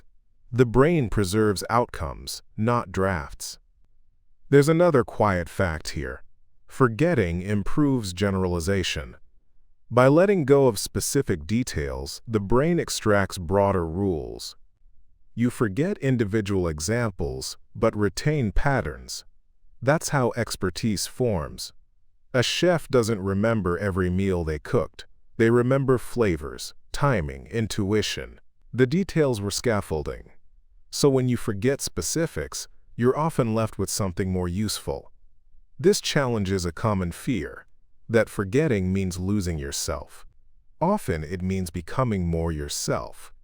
There's a soft modernist side here. In a world obsessed with data storage and backups, forgetting feels like failure. The biological intelligence never aimed for perfect recall. It aimed for adaptability. You are adaptable because you forget. As sleep deepens, the brain becomes more ruthless. It favors what aligns with long-term goals, habits, and identity. Random trivia, half-formed thoughts, background noise. These are gently erased. Not violently, just quietly. There's an ongoing scholarly debate about how deliberate this process is. Historians still argue whether the brain actively selects memories to weaken, or whether forgetting emerges from passive competition among neural traces. The answer may be both. You drift with that ambiguity. It doesn't need resolving tonight. What matters is the feeling of lightness spreading through your mind. Fewer hooks, fewer loose threads pulling at attention. You are not emptying. You are streamlining. Another light joke floats by, barely loud enough to notice. Your brain is doing spring cleaning, but emotionally it's more of a donate everything and never look back kind of vibe. As the mental shelves clear, something else happens. Creativity increases. With fewer fixed details, ideas combine more freely. Forgetting creates space for novelty. That's why insight often follows rest. You don't remember everything, but you understand more. And understanding, unlike raw memory, doesn't weigh much at all. The stream carries you onward, lighter now, but not empty. With so much trimmed away, the brain turns its attention to something subtler than storage or efficiency. It begins to shape identity. You don't feel this directly. You feel it as continuity. The quiet sense that you are still you when you wake up tomorrow, even though much of today will be gone. This is where forgetting stops being a background process and becomes personal. A mainstream fact anchors this moment. Autobiographical memory is selective by design. You remember only a fraction of your lived experience. Yet that fraction feels coherent, even meaningful. The brain doesn't aim to preserve a full record of events. It aims to preserve a narrative self. You are not a database. You are a story. As you rest, the brain reviews memories not just for accuracy, but for fit. Experiences that align with your existing self-concept are more likely to be retained. Those that clash may be altered, softened, or quietly dropped. This is why two people can live the same event and remember entirely different things. There's a gentle discomfort in that idea, but also relief. Perfect recall would trap you inside every contradiction you've ever been. Instead, forgetting edits the script. A quirky tidbit drifts in from psychology's past. Early memory researchers once believed that memories were fixed recordings, like photographs stored in the mind. It took decades to accept that memory is reconstructive, that every recall subtly rewrites the past. Historians still argue whether memory's unreliability should be framed as a flaw or as a feature essential to psychological resilience. As sleep deepens, you feel the feature side of it. Moments of embarrassment blur. Sharp edges round off. Some memories lose their emotional charge entirely, becoming flat facts rather than vivid relivings. This isn't denial. It's integration. There's a soft modern aside here. You've probably noticed that old failures feel smaller than recent ones. That's not just time healing wounds. It's forgetting doing maintenance. The brain protects identity by preventing overload. If every mistake remained emotionally raw, you'd never risk anything again. So forgetting makes courage possible. Another mainstream fact settles in: memory reconsolidation, the process by which recalled memories become temporarily unstable, allows emotional tone to change over time. Each time you remember, the memory can be modified before being stored again. Sleep supports this modification. There is a fringe idea that some researchers cautiously explore, that dreaming may help rehearse alternative versions of the self, simulations that allow emotional processing without real-world consequences.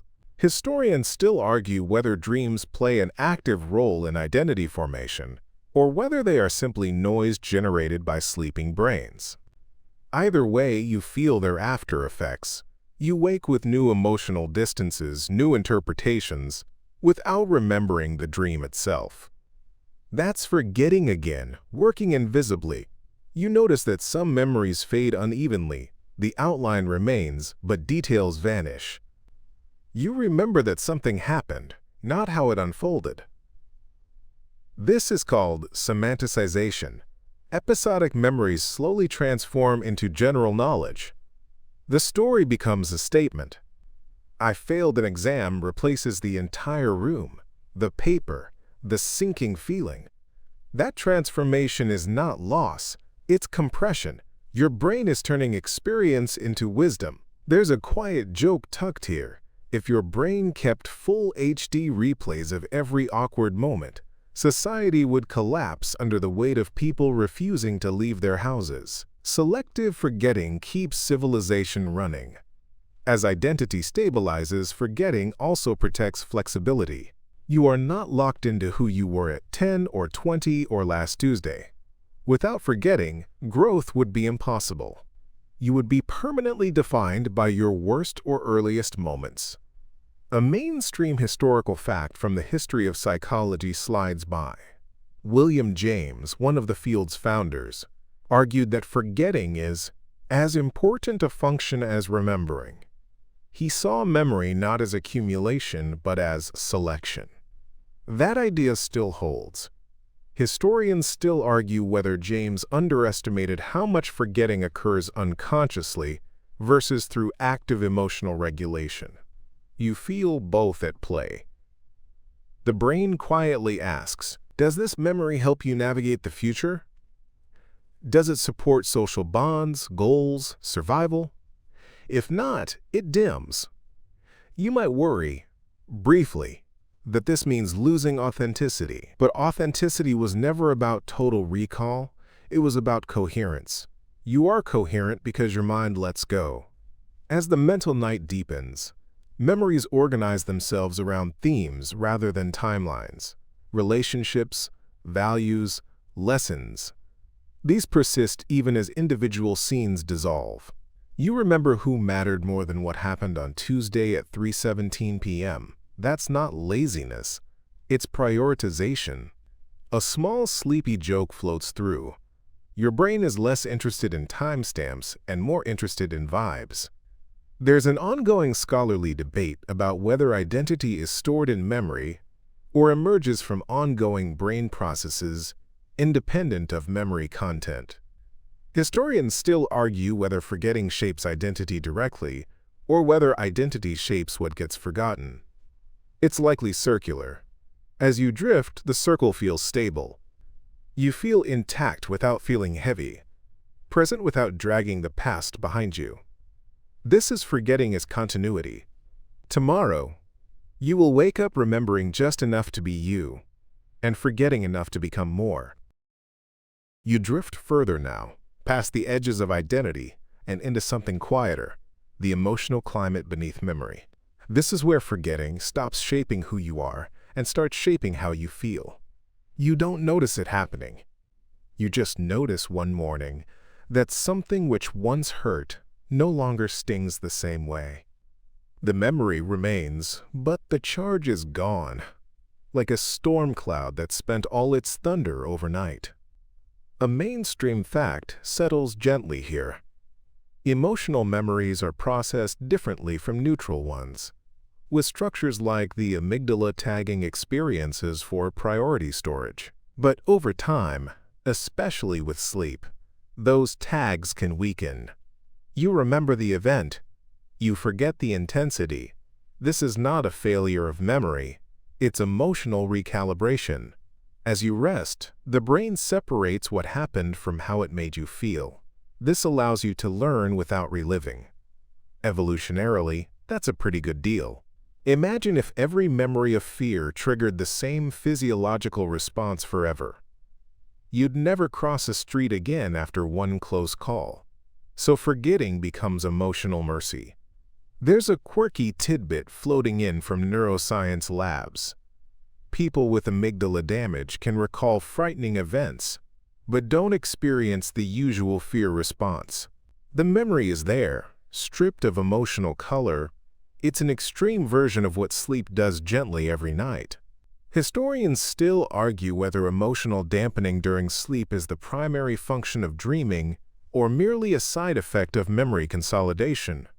You don't need to solve that debate to feel its outcome. You feel calmer about things that once consumed you. There's a soft modern aside here. Think about old arguments you once replayed endlessly. At some point, you stopped rehearsing them, not because you forgave perfectly, but because your brain stopped serving them. That's forgetting, acting like an emotional unsubscribe button. Another mainstream fact slides in.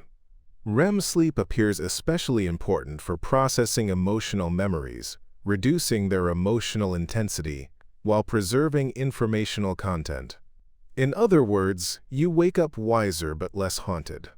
There's a fringe hypothesis that during REM sleep, the brain intentionally decouples emotion from memory by replaying experiences in bizarre, dreamlike contexts.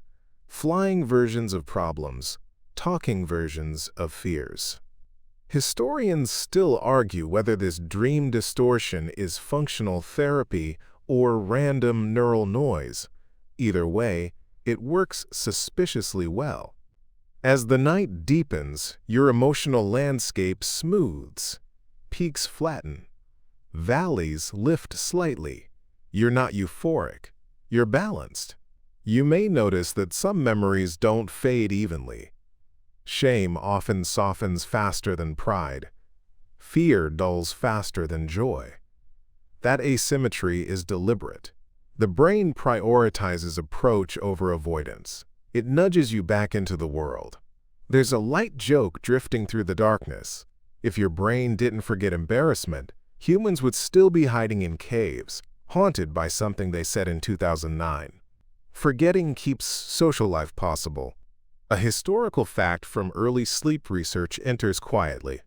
In the mid-20th century, researchers noticed that depriving people of REM sleep led to heightened emotional reactivity, irritability, and difficulty coping, even when total sleep time was adequate. Sleep without forgetting is restless. You feel the opposite now, rested in a deeper sense. There's also forgetting at work in grief. Loss never vanishes, but its sharpness changes. The brain slowly uncouples memories from constant pain, allowing remembrance without collapse. This doesn't erase love. It preserves it. Historians still argue whether this emotional attenuation is a biological inevitability or whether cultural meaning-making plays an equally powerful role. Probably both. As you sink further, you sense that forgetting doesn't betray experience, it metabolizes it. Like digestion, it breaks down what you've taken in so it can nourish rather than poison you. You don't forget because you're weak. You forget because your nervous system is built to survive time. A subtle callback floats up. Remember earlier, when memories were trimmed for efficiency. This is trimming for emotional sustainability. Your brain is not just a librarian, it's a caretaker. As the section closes, emotional memory settles into a gentler form. What remains is usable. What fades no longer weighs you down.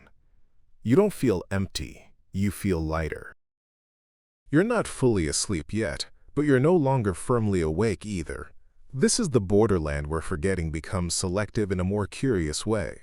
Not just emotions now, but context begins to loosen. You still remember events, but the surrounding details, what time it was, what you were wearing, who else was there, start to blur first. This is not accidental. Context is expensive to store. A mainstream fact drifts in.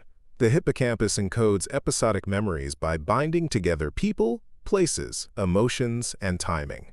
Over time, especially during sleep, those bindings weaken unless they're repeatedly reinforced. What remains is the core meaning. You remember that something happened. You forget exactly how it unfolded. This is why childhood memories often feel like still images rather than films. The narrative scaffolding dissolved long ago. There's a quirky tidbit from cognitive psychology. When people are asked to recall early memories, they often unknowingly reconstruct details using present knowledge, filling gaps with what must have happened rather than what actually did. Your brain isn't lying. It's patching. Historians still argue whether memory is fundamentally reconstructive by design or merely degraded by time and interference. Either way, every recall subtly rewrites the past. As you lie here, drifting, you're not just forgetting, you're editing. The brain rehearses fragments, extracts patterns, discards scenery. Think of it like compressing a massive video file. Resolution drops, file size shrinks, the story survives. There's a soft modern aside. This is why arguments about what really happened are so exhausting. Two people can remember the same event honestly and still disagree on details. Forgetting context makes memory social and sometimes inconvenient. Another mainstream fact settles in. During slow-wave sleep, hippocampal replay tends to emphasize spatial and relational patterns, strengthening abstract understanding rather than sensory richness. That's why you wake up knowing what you learned but not remembering the exact slide from the presentation. There's a fringe idea floating around neuroscience circles. Some researchers speculate that forgetting context helps prevent cognitive overload by reducing the number of retrieval cues tied to any one memory. Fewer hooks, cleaner access. Historians still argue whether this is an evolved optimization or simply a byproduct of neural decay. You don't need to decide. You feel the benefit. As context fades, identity becomes more stable. You're less defined by specific moments and more by accumulated meaning. You don't remember every compliment, but you remember feeling competent. You don't remember every mistake, but you remember being cautious. That's forgetting shaping personality. There's a light joke drifting through the quiet. If humans remembered every context perfectly, small talk would take 6 hours because everyone would need full background disclaimers. Forgetting keeps conversation breathable. You may notice how dreams mirror this process. Locations shift mid-dream. People merge. Timelines collapse. That's context being deliberately loosened. Historians still argue whether dream logic is rehearsal for waking abstraction or simply the brain's filing system running without labels. Either way, it trains you to tolerate ambiguity. As the night deepens, your memories become less anchored to place and time. They float, lighter, more symbolic. This is why old experiences feel timeless. They're no longer attached to clocks. A subtle callback echoes. Earlier, forgetting trimmed excess details. Now it trims coordinates. Your brain is not erasing your life. It's freeing it from timestamps. You drift, aware but unburdened, carrying only what still matters. Now forgetting moves one layer deeper, beneath facts, beneath context, into emotional tone. Not the big feelings, not the unforgettable ones, but the background emotional static that once clung to everything. You remember that you were nervous. You no longer feel the full tremor in your chest. This is deliberate. A mainstream fact settles in. During sleep, especially REM sleep, the brain reprocesses emotional memories while dampening the stress response originally tied to them. The amygdala and hippocampus still communicate, but with the volume turned down. This is why painful memories soften over time instead of constantly reopening the wound. Your brain is not numbing you. It's preventing emotional burnout. There's a quirky tidbit from sleep research. People who are deprived of REM sleep show heightened emotional reactivity the next day, responding more intensely to neutral images, as if the emotional filter failed to reset. You can think of REM sleep as emotional laundry night. Historians still argue whether REM evolved primarily for emotional regulation or whether that function piggybacked onto a system designed for neural integration. Either way, without it, everything feels louder. As you lie here, the brain gently detaches emotions from events, like removing Velcro that's been pressed together too long. The memory remains, but it no longer grips as tightly. That awkward thing you said years ago? Still there. The spike of shame? Mostly gone. That's not denial. That's neural hygiene.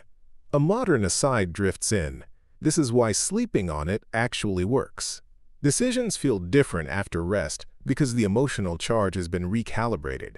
You're not changing your mind. You're hearing it without static. There's a subtle, almost poetic mechanism at play.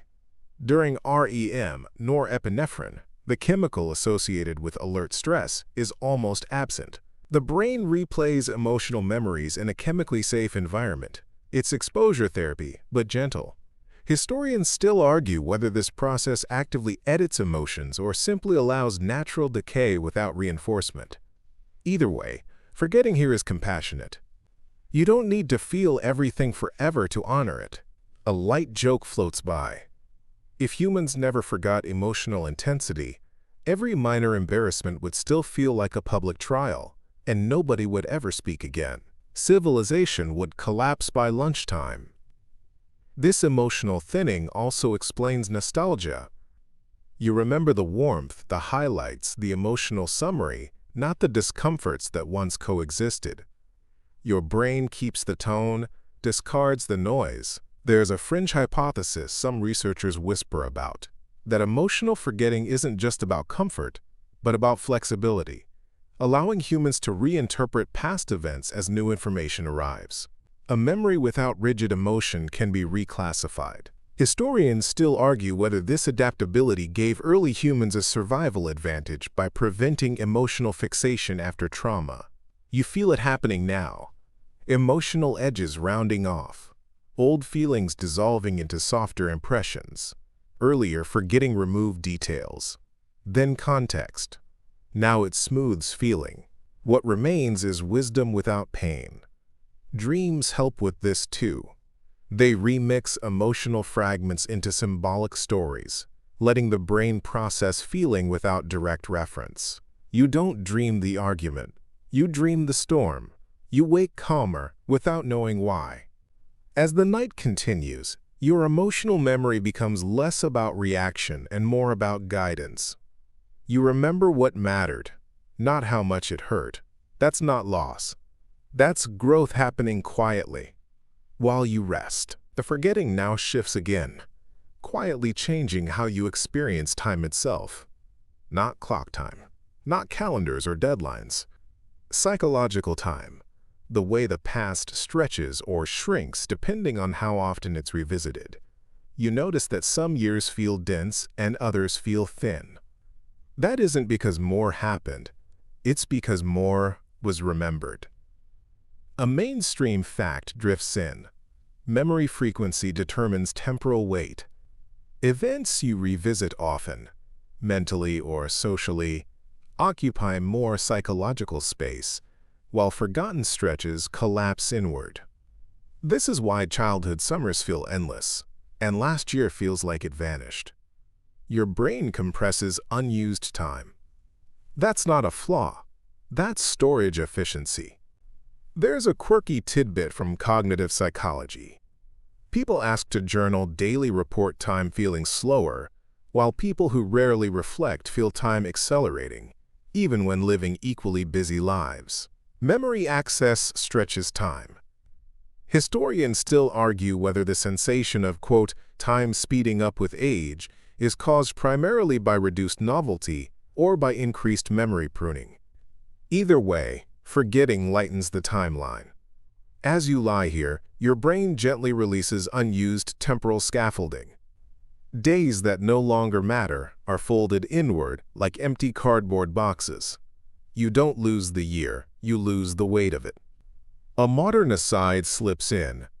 This is why photos feel so powerful. They act as artificial memory anchors, re-expanding compressed time. One picture, suddenly a month returns. Without that anchor, the month stays folded. There's a soft joke here.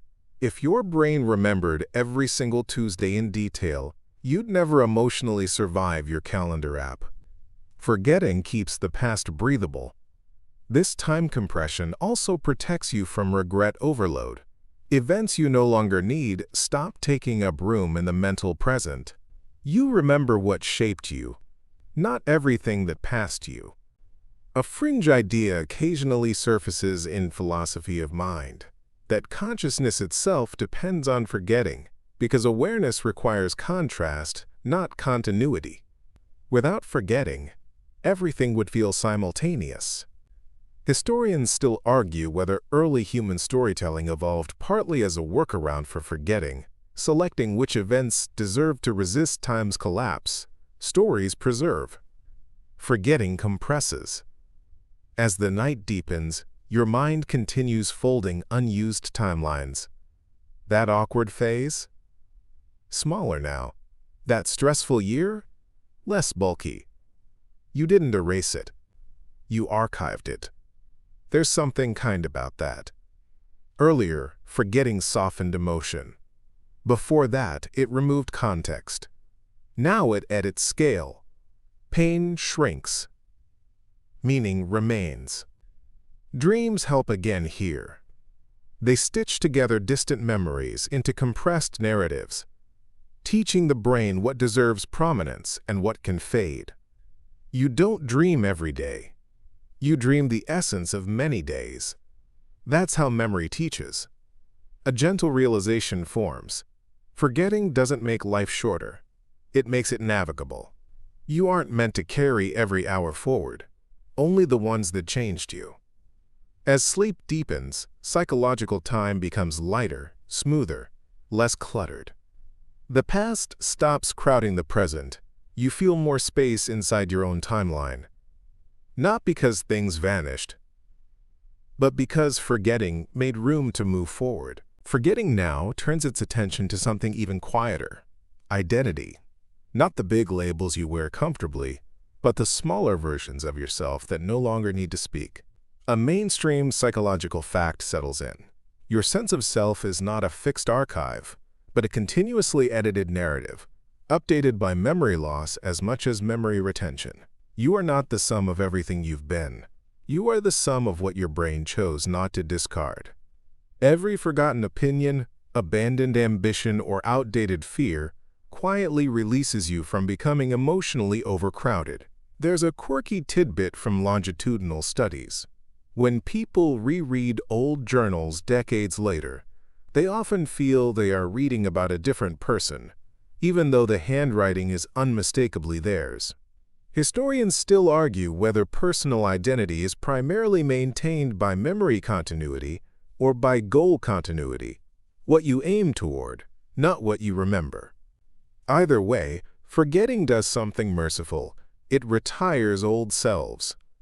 As you rest, you are not haunted by every past version of you arguing for relevance, that teenage certainty, that anxious phase.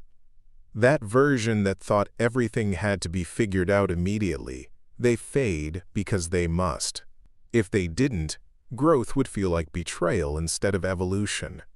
There's a modern aside here. Social media archives fight this process. They resurrect obsolete selves on command. A post from 10 years ago suddenly demands emotional recognition. Your brain, meanwhile, would prefer to let that version sleep. There's a soft joke drifting past. If every phase of your life had voting rights in your current decisions, you'd never choose dinner, let alone a future. Forgetting allows leadership to change hands. Sleep helps with this handoff. During rest, memory reconsolidation selectively weakens self-defining narratives that no longer serve present goals. You don't wake up the same person. You wake up slightly edited.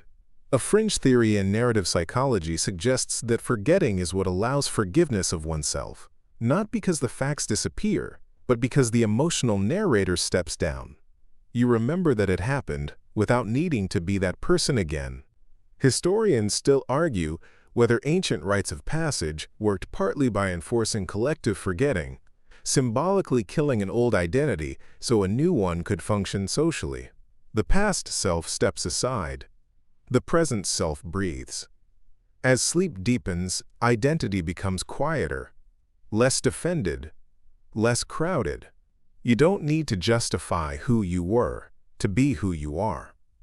Earlier sections softened emotion, compressed time, and removed context. Now forgetting performs its most intimate task. It makes becoming possible. You are not losing yourself. You are shedding outdated drafts. And in the dark, with nothing demanded of you, that feels like relief. Forgetting now drifts towards something that sounds almost paradoxical. Intelligence, not the test score kind. Not trivia or speed. But the quiet, functional intelligence that lets you live without constantly crashing into your own mental furniture. A mainstream cognitive science fact settles in gently. Forgetting is essential for learning. Without it, new information would interfere with old information so aggressively that thinking would slow to a crawl. This is called proactive interference. When yesterday's knowledge blocks today's understanding, your brain forgets so you can adapt. You experience this every time a software update finally makes sense after you stop trying to remember the old interface. Or when a new route replaces the one you used to take instinctively. You don't overwrite the old map. You let it fade. There's a quirky tidbit from educational psychology. Students who forget parts of a lesson between study sessions often learn it better when they revisit it. The forgetting forces reconstruction, and reconstruction strengthens understanding. Historians still argue whether the rise of written language initially made humans less intelligent by outsourcing memory, or whether it freed intelligence to become abstract, strategic, and creative. Forgetting didn't shrink the mind. It changed what the mind was for. As you rest, your brain is not preserving every fact equally. It's pruning brittle details while preserving flexible patterns. You may forget the exact wording of a concept but retain the ability to apply it. That's not loss. That's efficiency. There's a modern aside here. Search engines have replaced recall with recognition. You don't remember the answer. You remember how to find it. Your brain quietly adapts by letting raw data decay faster. Why store what the environment stores better? There's a soft joke floating by. If your brain remembered everything perfectly, you'd still be upset about an awkward comment from 2009, and you'd remember it in high definition. Forgetting is emotional compression and cognitive compression. A fringe hypothesis in neuroscience suggests that intelligence is not about retaining information, but about discarding irrelevant possibilities quickly. Smart systems converge. Forgetful systems converge faster. Sleep plays a starring role here. During slow-wave sleep, neural networks replay patterns, not to keep every instance, but to extract rules. The brain learns what to ignore. You don't wake up knowing more facts. You wake up thinking more cleanly. Historians still argue whether ancient oral cultures trained intelligence differently, favoring improvisation and pattern recognition over detail accuracy. Either way, forgetting was never the enemy. It was the filter. As sleep deepens, your thoughts become less cluttered. Ideas lose their sharp edges. Problems loosen their grip. Not because they are solved, but because unnecessary pathways are silenced. Earlier, forgetting softened emotion, time, identity. Now it sharpens intelligence by subtraction. You are not becoming duller, you are becoming more precise. The mind that forgets is the mind that can choose. And choice, more than memory, is what intelligence quietly depends on. Forgetting now moves into one of its quietest, most misunderstood roles: moral survival. You lie still, breathing shallow and slow, while your mind drifts through moments that once carried weight. Arguments, regrets, things said too sharply, or not said at all. The brain does something merciful here. It lets the edges blur. A mainstream psychological fact lands softly. People who cannot forget emotional experiences, such as those with severe PTSD, often struggle not just with pain, but with decision-making, empathy, and social trust. Forgetting isn't avoidance, it's regulation. There's a quirky historical tidbit. Ancient Stoic philosophers practiced deliberate forgetting exercises, mentally rehearsing the release of insults and failures. Marcus Aurelius wrote reminders to himself not to cling to yesterday's slights, an early cognitive behavioral strategy, centuries before therapy had a name. Historians still argue whether Stoicism functioned more as philosophy or as mental health technology for elite Roman life under constant stress. As you rest, your brain is doing something similar, without asking your permission. During REM sleep, Emotional memories are replayed in a low-stress neurochemical environment. Less norepinephrine, less fight or flight. Same memory, less sting. This is why yesterday's embarrassment feels distant in the morning, like it happened to someone adjacent to you, not erased. Reframed. There's a modern aside here. Social media keeps emotional memory artificially sharp. Screenshots don't forget. Algorithms don't forgive. Your brain, meanwhile, keeps trying to soften things that technology insists on preserving. A light joke floats by. Your brain wants peace. The internet wants receipts. Moral forgetting helps you live with others. If every social mistake remained vivid forever, trust would be impossible. Apologies would never land. Growth would never be believed. You need forgetting to allow redemption, not just for others, but for yourself. There's a fringe idea in anthropology that early human groups survived, partly because emotional memory decayed fast enough to allow cooperation after conflict. If every betrayal remained raw, tribes would fracture beyond repair. Forgetting didn't make humans naive, it made them communal. As sleep deepens, the brain selectively dampens emotional tags attached to memory. Not all of them, just enough. Core lessons remain. The pain fades first. You remember what happened. You forget how intensely it hurt. That balance allows wisdom instead of bitterness. Earlier, forgetting shaped identity and intelligence. Now it shapes ethics. The ability to say, that mattered, but it doesn't define me forever. Historians still argue whether religious rituals of confession and absolution evolved to mirror this neurological need, to externalize forgetting, to ritualize release. Whether sacred or secular, the function is the same. Letting go keeps the system stable. As your breathing slows, moral memory loosens its grip. Old scenes dim. Inner narratives soften their tone. You are not excusing the past. You are making room for the future. And in that space, quiet, forgiving, dimly lit, the mind rests not because it has forgotten everything, but because it has forgotten enough. Forgetting now becomes something even gentler, a companion to imagination. You're hovering in that half-sleep state where thoughts don't march in straight lines anymore. Images blend. A memory from childhood borrows lighting from a dream. A future plan wears the face of something that never actually happened. This is not confusion. This is creative forgetting. Here's a mainstream cognitive science fact, eased in quietly. Imagination relies on the same neural networks as memory, especially the hippocampus and default mode network. To imagine something new, the brain must partially forget the boundaries of what actually occurred. Creativity is memory with its rules relaxed. A quirky historical tidbit drifts by.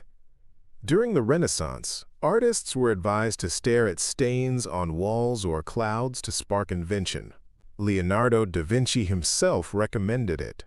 The mind, deprived of clear structure, fills in gaps using fragments of memory. Recombined, distorted, half-forgotten. Historians still argue whether Renaissance creativity flourished because of new techniques, new patrons, or simply because artists gave themselves permission to blur reality.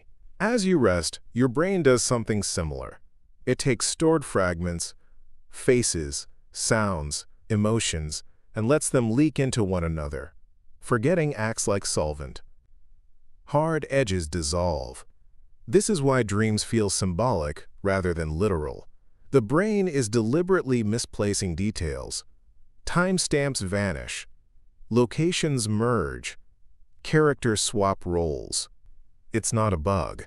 It's rehearsal for flexibility. There's a modern aside here. People who report extremely vivid, highly accurate autobiographical memory often score lower on creative problem-solving tasks. Their memories are too precise to remix easily. A light joke surfaces. Your brain can't improvise if it's too busy fact-checking itself. Forgetting opens mental space. It allows you to imagine futures that aren't constrained by perfect recall of past failures. If every mistake stayed sharp and detailed, risk would feel unbearable. There's a fringe theory in evolutionary psychology suggesting that imagination evolved not just for planning, but for hope. Early humans needed to picture outcomes they had never seen: successful hunts, safer shelters, alliances that didn't yet exist. Forgetting the exact limits of previous attempts made room for new ones. Hope requires a little amnesia. As sleep deepens, the prefrontal cortex loosens its grip. Logic steps back. Memory fragments float freely. This is why creative insights often arrive in the shower, half asleep, or just before waking, states where forgetting temporarily outruns control. You're not losing intelligence here. You're borrowing flexibility. Earlier, forgetting protected identity and morality. Now it fuels possibility. It keeps the future from being crushed by the weight of the past. Historians still argue whether myths, legends, and oral traditions survived because of accurate transmission, or because each retelling forgot enough to stay relevant. Stories endure because they forget details and preserve meaning. Your mind does the same with your life narrative. It edits, it condenses, it leaves out footnotes. As breathing slows, the boundary between memory and imagination thins further. Old scenes blur into new ones. Futures feel less rigid. The self becomes less fixed. You don't need perfect recall to move forward. You need just enough forgetting to believe change is possible. And as you drift, imagination stretches its limbs, not anchored, not restrained, free to wander through softened memories toward things not yet lived. Forgetting now settles into its final role, not as erasure, not as failure, but as release. You're deep enough into rest that thoughts arrive slowly, like distant lanterns drifting across water. The brain is no longer sorting aggressively, it's loosening its grip. And here's the quiet, mainstream fact to anchor this moment. During deep sleep, especially late-night REM cycles, the brain actively weakens certain synaptic connections. This is not accidental. It's home maintenance. Neuroscientists sometimes call it synaptic downscaling. All day, connections grow louder, stronger, more numerous. At night, forgetting turns the volume back down so signal doesn't drown in noise. Without this nightly forgetting, learning collapses. A quirky tidbit slips in gently. Experiments with fruit flies deprived of sleep show that their synapses keep strengthening until the flies literally cannot learn new tasks. Their brains become cluttered rooms with no floor space left. Too much memory is paralysis. Historians still argue whether ancient cultures understood sleep as biological necessity or spiritual cleansing, but many myths describe sleep as a river you cross to shed burdens. The Greeks imagined Lethe, the river of forgetfulness, not as punishment, but as peace. Letting go was sacred. As you rest, forgetting does something profound. It prepares you to wake up lighter, not empty, just unburdened enough to function. Think back, softly, to moments in your life that once felt all-consuming, but now feel distant. The emotion dulled. The urgency faded. That wasn't time alone. That was forgetting doing long, patient work. A light joke drifts through. If forgetting didn't exist, your brain would still be emotionally processing that awkward thing you said in 2009. Nobody wants that. Forgetting is mercy. It allows grief to become memory instead of constant pain. It allows anger to cool into narrative. It allows joy to remain without needing every detail preserved. There's an ongoing scholarly debate about whether forgetting is an active process or a passive decay. More evidence now suggests it's active. Your brain choosing, constantly, what not to keep. That means forgetting is intentional. As your breathing evens out, the sense of self softens again. You are not your full archive, you are the edited version, streamlined for living. Earlier, forgetting protected sleep, learning, identity, morality, creativity, hope. Now it performs its quietest task. It gives you permission to rest without guarding every thought. You don't need to hold on to today. Tomorrow doesn't require it. The brain knows this, even if you sometimes don't. That's why, as sleep deepens, memories blur at the edges, names loosen, images fade. Consciousness dims not into nothingness, but into safety. Nothing important is being lost. Only what you no longer need to carry. And now, before we finish, the wind down. Gentle, slow, and unhurried. You're lying still, muscles heavy, thoughts thinning. The brain's filing system is closing for the night. Doors shut softly, lights dim in long corridors. Forgetting stands watch, not as a guard, but as a caretaker. You don't have to remember how to fall asleep. You already know. Just like breathing, it happens when you stop trying. So let the day dissolve. Let the unnecessary details fade. Let forgetting do what it evolved to do. Make room for rest, for renewal, for waking up a little lighter than before.